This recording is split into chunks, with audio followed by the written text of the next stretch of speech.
Welcome sa ating Poor Farm. For today's video, ipapakita natin kung paano kami mag-harvest ng palay sa bundok. Ayan, nakikita ninyo. Nagagapas kami manually kasi wala kaming machineries dito sa bundok. So, we do it manually.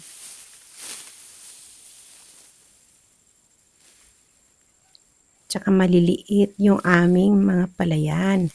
Hindi siya ekta-ektarya. Wala nga siyang walang 1 hectare. Maliit lang siya.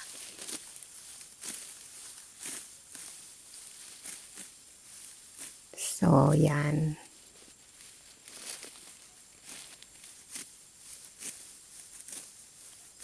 Hindi tayo gaano mabilis. Kasi, sa ilang taon na ngayon lang tayo magtatrabaho ng ganito. Since last year lang ako nag-work sa ganitong klase ng trabaho sa bukid. So, pare-parehas kami sa bundok na ganito mag-harvest ng palay. Manual talaga. We really do it this way.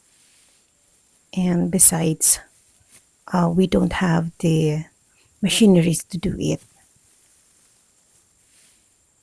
So, yan. Nakakapagod. Pero ganun talaga. We have to do it kasi ito yung source of rice namin. So, for the whole year round, hindi kami bibili ng palay kasi ito yung supply na namin for the whole year. So, malaking tulong na rin kasi mahal ang bigas sa panahon ngayon. Tiyaga talaga ang buhay sa bundok. Kahit napakahirap, at least may kami, may tawag doon, may reserve na pagkain. So, itong naggagapas ng mga to is mga senior citizen na tita ko at saka si mother. Yan. Yan ang natapos. So, kahit senior mga yan, kayang-kaya pa. Si mother is already 82. Tapos yung isa, si tita is 69, I think. Pero gusto pa nilang maggapas.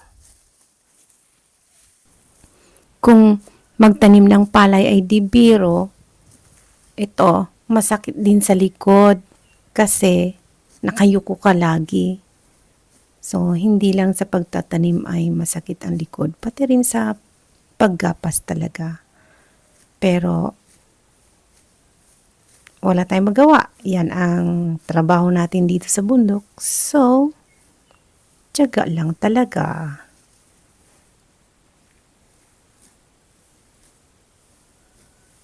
Kahit masakit ang likod, pero pagkainin mo yung kanin, napakasarap. Salamat sa panunood at sana sa susunod na video panoorin ninyo ulit. And please subscribe pag hindi po kayo nakasubscribe.